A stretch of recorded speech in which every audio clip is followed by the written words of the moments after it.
So I think that off of this question, I think it's a difficult question to say yes or no completely because I think that India is better off, but I don't necessarily think that Pakistan and Bangladesh are better off because of the partition.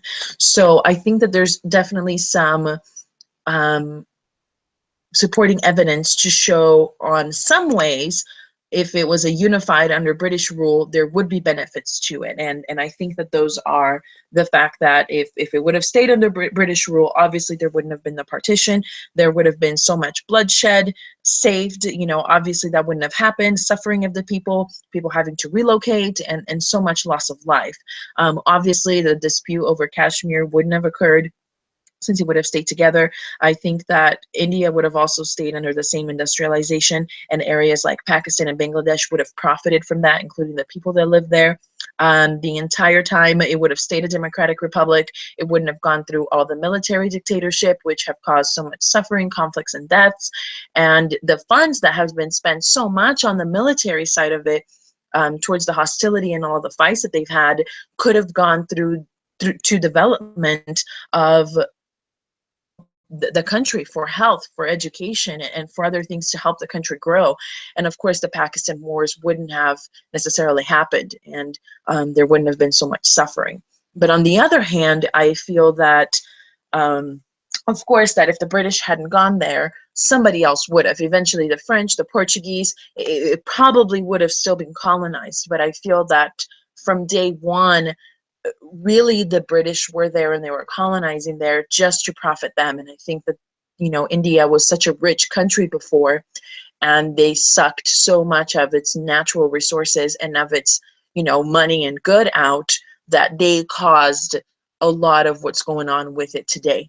So I feel that they drained the country so much. I even did a lot of research, and even one of the Harvard Business School's reading that I was doing basically said that they areas, even when it was under British rule, had significantly lower levels of access to school, health centers, and even roads.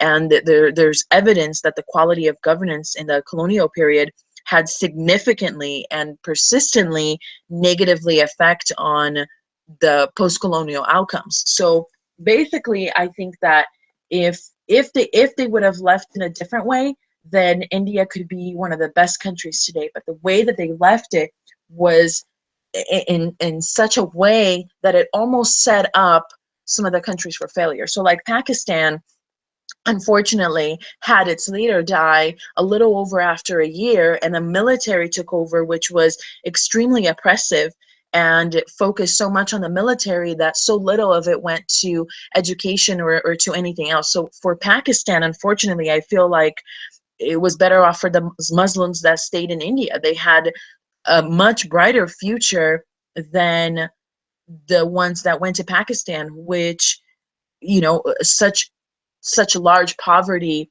is what predominantly rules Pakistan, and for all of the wars and everything that they've had. So I feel that with Bangladesh, like I feel like they have obviously not had as much conflict, but they're both of those, I'm not necessarily sure if the partition was actually good for them. But India overall, I think that India's problems today have a lot to do with the lack of health and lack of education, gender inequality. There's a lot of issues that the country has, but still it doesn't have another country sucking still all of the life and the minerals and everything that that country has.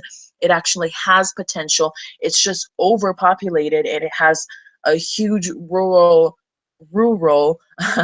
um, amount of people still. So, but even then, I still think that they're better off, because I think that the British would have just continued to exploit it all the way into the ground, into civil war, into other issues. I still feel that obviously some of the issues that they face today were caused by the British, but I think that those issues would have happened whether the British would have left or not, because really what they were doing is to benefit Britain. They weren't doing anything to benefit them. So that's what I think.